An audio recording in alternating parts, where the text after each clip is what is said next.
నియంతృత్వం, విచ్చలవిడితనం ఏదంటే అది చేస్తాననుకుంటే ప్రజలు క్షమించే పరిస్థితులు లేరు.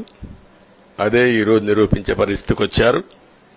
ఒక మాటలో చెప్పాలంటే ఈసారి వీళ్ళు చేసింది గుణపాఠం పాలకులకు కాదు, అవినీతి అహంకారంతో ముందుకు పోయే ఎలాంటి ధ్వంసకారులకైనా ఇదే జరుగుతుందని నిరూపించారు ప్రజలు. దానికి మనస్ఫూర్తిగా అభినందిస్తున్నా. అదే సమయంలో 5 సంవత్సరాలు మా కార్యకర్తలు పడిన ఇబ్బందులు, చాలా మంది స్లీప్లెస్ నైట్స్, కంటి నిండా నిద్రపోని పరిస్థితి. అక్కడి నుంచి నేను చూస్తే చాలా కడాన మనిషిని హింస పెడుతూ, నువ్వు ప్రాణంతో బతకాలంటే జై జగన్ అనమంటే జై తెలుగుదేశం, జై చంద్రబాబుని ప్రాణాలు వదిలిన సందర్భం చంద్రయ్య. ఇది తలుచుకుంటే ఆ కమిట్మెంటే, ఆ త్యాగాల ఫలితమే ఈరోజు ప్రజాస్వామ్యాన్ని కాపాడుకోగలిగాం. ఒక్క మా కార్యకర్తలకే కాదు, మీడియా 5 ఏళ్లు మీరు పడిన ఇబ్బందులు, మీరు కోర్టుల చుట్టూరు తిరిగిన ఇది, మిమ్మల్ని సిబిసిఐడి ఆఫీసులో పెట్టి వేధించిన విధానం, అవి తలుచుకుంటే ప్రజాస్వామ్యమే సిగ్గుతో తలంచుకోవాలి. అలాంటి సంఘటనలు జరిగాయి. మేనేజ్మెంట్ని ఒకరినని కాదు, ఎవరినైనా పట్టుకురావచ్చు, ఏదైనా చేయొచ్చు అనే ధీమా వచ్చేసి ఇష్టానుసారంగా ప్రవర్తించే పరిస్థితికి వచ్చారు.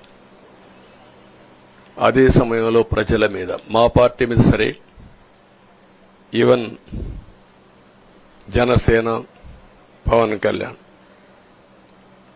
ఆయనకు కూడా స్వేచ్ఛ లేదు. ఎక్కడైనా సరే విశాఖపట్నానికి వెళితే ఉన్న పళంగా విశాఖపట్నం నుంచి వెకేట్ చేయాలని తిరిగి, అంటే నగర బహిష్కరణ,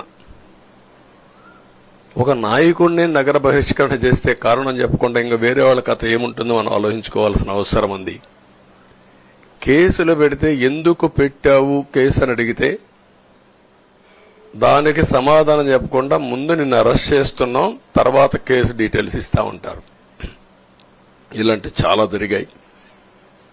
ఇవన్నిటికీ పరిష్కారం కోసం ఈరోజు మనం చూసిన తర్వాత, ఇది మాకేదో అధికారం అని మేము అనుకోవడం లేదు, ఒక బాధ్యత. మేము పాలకులమే కాదు సేవకులం అని చెప్పే నినాదానికి శ్రీకారం చుట్టారు. ఇవన్నీ గుర్తుపెట్టుకొని పనిచేస్తాం. నేను చాలా స్పష్టంగా సూపర్ 6 ఇచ్చాం. అదే మాదిరిగా ప్రజాగళం ఎన్నికల మేనిఫెస్టో ఇచ్చాం. ఇవన్నీ కూడా ప్రజల్లోకి బాగా వెళ్ళాయి. ఒక హోప్ క్రియేట్ అయింది. ఇవన్నిటి ఫలితాలే నిన్నొచ్చాయి. అదే మాదిరిగా మేము ఇక్కడ మీరు చూస్తే, ఒక పక్క తెలుగుదేశం పార్టీ మొట్టమొదటిసారిగా పవన్ కళ్యాణ్ గారు ప్రభుత్వ వ్యతిరేక ఓటు చేరడానికి వీలు లేదు, ఈ రాష్ట్రంలో మళ్ళా ప్రజాస్వామ్యాన్ని గాని ఈ రాష్ట్రాన్ని కాపాడుకోవాల్సిన బాధ్యత ఉందని చెప్పి ముందుకొచ్చి ఈ యొక్క కూటమికి బీజం వేశారు. వారిని మనస్ఫూర్తిగా అభినందిస్తున్నాం. ఆ తర్వాత బీజేపీ కూడా ఈ కూటమిలో భాగస్వాములయ్యి, ముగ్గురం కూడా మీరు ఒక్కసారి ఆలోచిస్తే ఒకరు ఎక్కువ ఒకరు తక్కువ కాకుండా ముగ్గురం కలిసి పనిచేశాం.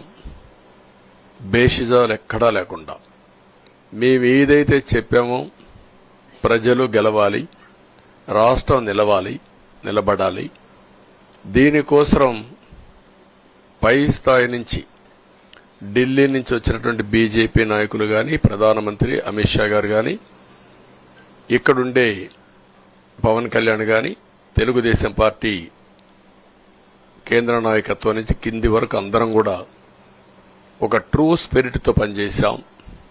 175 అసెంబ్లీలు, 25 అసెంబ్లీలు అన్ని పార్టీలకు సంబంధించిన సీట్లుగా ఎన్డీఏలో భాగస్వాములుగా ఒక బాధ్యతతో ముందుకు పోయాం.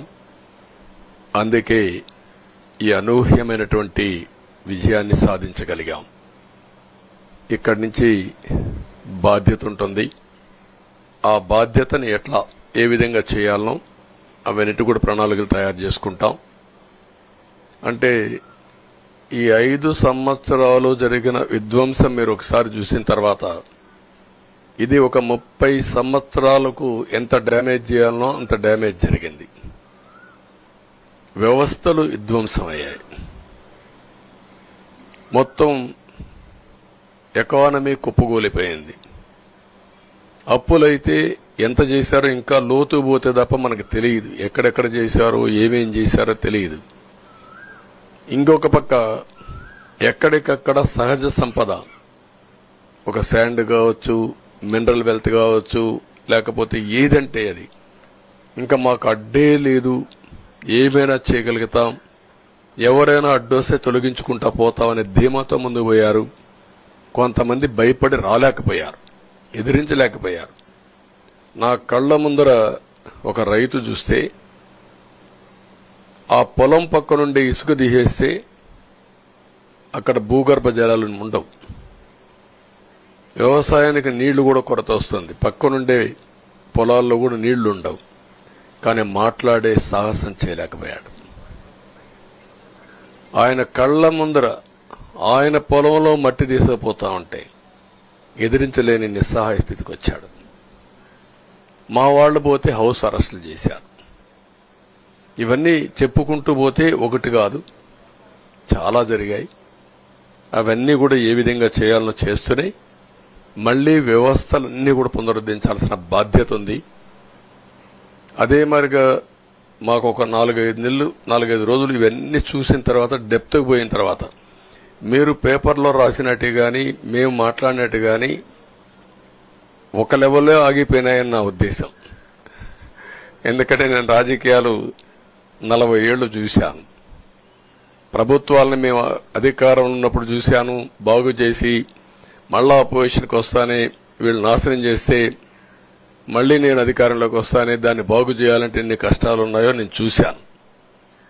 ఒకప్పుడు పవర్ సెక్టర్ మీరు చూస్తే కరెంట్ ఎప్పుడు వస్తుందో ఎప్పుడు పోతుందో తెలియని పరిస్థితి నుంచి హైదరాబాద్ లో విద్యుత్ సౌధ దగ్గర రాఘవరెడ్డి ఉండేవాడు, కమ్యూనిస్ట్ లీడర్.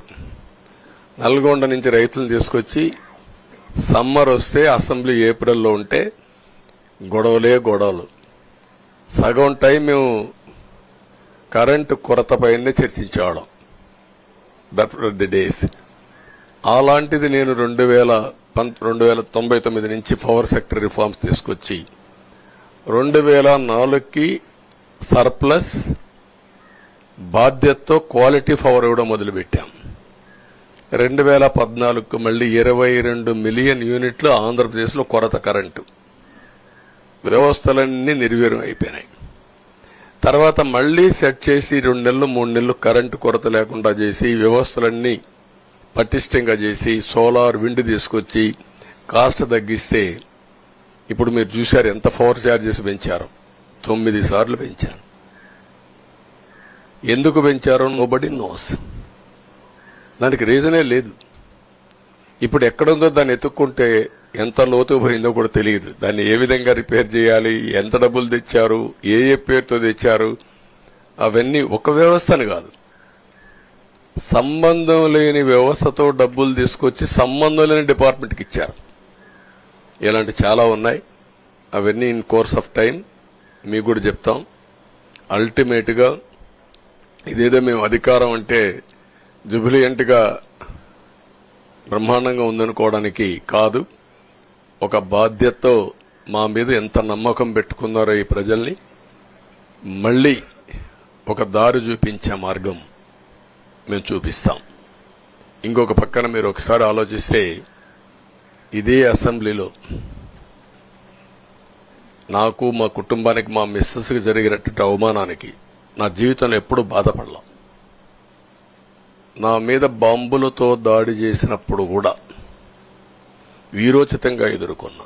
2003 సెప్టెంబర్, అక్టోబర్ నాకు ఇప్పటికి కూడా జ్ఞాపకం. ఆ రోజు నా మీద బాంబులు చేసినప్పుడు చాలా ఒక పానిక్ రియాక్షన్లో కూడా నేను భయపడలేదు. అలాంటి వ్యక్తిని మీరు చూస్తే, అది ఆ సంఘటన చూసిన తర్వాత ఇలాంటి కౌరవ సభలో ఉండడం కరెక్ట్ కాదని అసెంబ్లీలో చెప్పి, దానికి కూడా మైక్ ఇవ్వకపోతే చెప్పేసి బయట వచ్చి ప్రెస్ కాన్ఫరెన్స్ చెప్పి అనౌన్స్ చేశాను. మళ్లీ క్షేత్రస్థాయిలో గెలిచి అసెంబ్లీని గౌరవ సభ చేసి అసెంబ్లీకి ఎంటర్ అవుతానని చెప్పాను. నేను ఏదైతే ఆ రోజు ఒక ప్రతిజ్ఞ చేశానో దాన్ని నిజం చేయడానికి ప్రజలు సహకరించారు. మామూలుగా సహకారం కాదది. నేను ఇన్ని సంవత్సరాలు చాలాసార్లు చాలా ఎలక్షన్లు గెలిచాం, కొన్ని ఎలక్షన్లో ఓడిపోయాం. ఎలక్షన్లో ఓడిపోయినప్పుడు నేను ఎప్పుడూ కుంగిపోలేదు. ఎలక్షన్లో గెలిచిన తర్వాత గంతులేయలేదు. నిబ్బరంగా ఓడిపోయినప్పుడు ఒక బాధ్యత ప్రతిపక్షంలో ఉండి పనిచేయాలి, గెలిపించినప్పుడు ఒక బాధ్యత ప్రజలకు మెరుగైన సేవలు అందించి వాళ్ళని ముందుకు తీసుకుపోవాలని ప్రయత్నం చేశాం. ఎప్పుడూ ప్రజాప్రచారనే ఉన్నాం. అలాంటిది జరిగిన తర్వాత ఈరోజు మళ్లీ ఇదే అసెంబ్లీకి నేను ఏదైతే చెప్పానో అది చేసి వెళ్ళడం అనేది ఒక తృప్తి, ఒక గౌరవం. ఆ గౌరవాన్ని నిలబెట్టిన ప్రజలను కూడా మనస్ఫూర్తిగా అభినందిస్తూ మీ రుణం తీర్చుకుంటాం. ఏ విధంగా పనిచేయాలో పనిచేస్తాం. మీ ఎక్స్పెక్టేషన్స్ ప్రకారం పనిచేసి, అయితే ఎప్పటికప్పుడు మీరందరూ కూడా మేము ఓటేసాం, మా పని అయిపోయింది, ఇంకా మీరు చూసుకోండి కాకుండా ఎప్పటికప్పుడు మమ్మల్ని నడిపించే బాధ్యత, మాకు సహకరించే బాధ్యత, మళ్లీ రాష్ట్రంలో ఉండే ప్రజలందరం బాగుపడాలంటే ఏం చేయాలో మేము చేసినప్పుడు ఎప్పటికప్పుడు ఫీడ్బ్యాక్ ఇచ్చి నడిపించే బాధ్యత తీసుకోవాల్సిందిగా వారిని కోరుతున్నా. పవన్ కళ్యాణ్ గారిని మనస్ఫూర్తిగా అభినందిస్తున్నా. అదే మరి బీజేపీ అగ్రనాయకత్వాన్ని, నరేంద్ర మోడీ గారిని, అమిత్ షా గారిని, ఇక్కడికి వచ్చిన అబ్జర్వర్స్ ని, ఇక్కడుండే పార్టీ అధ్యక్షురాలైనటువంటి పురంధేశ్వరి గారిని మనస్ఫూర్తిగా అభినందిస్తున్నా. వీళ్ళందరూ కూడా ఏదైతే ఒక స్ఫూర్తిని తీసుకున్నామో ఆ స్ఫూర్తితో టోటల్ గా ప్రతి ఒక్క కార్యకర్త సిన్సియర్ గా పనిచేయడానికి, ఏ అభ్యర్థి ఉన్నా తమ అభ్యర్థిగా పాటించి బ్రహ్మాండంగా పనిచేశారు. వాళ్ళందరినీ అభినందిస్తున్నా. ఈరోజు మా విజయం మూడు పార్టీల కార్యకర్తల సమిష్టి కృషి. వారందరినీ అభినందిస్తూ ఈరోజు ఢిల్లీకి పోయి వచ్చిన తర్వాత ఒకసారి మళ్లీ ఇవన్నీ ఎప్పటికప్పుడు సమీక్ష చేసుకుంటూ ముందుకు పోతా అని చెప్పి తెలియజేసుకుంటూ మరొక్కసారి మీ అందరికీ అభినందనలు, ధన్యవాదాలు. థ్యాంక్ యూ అనండి.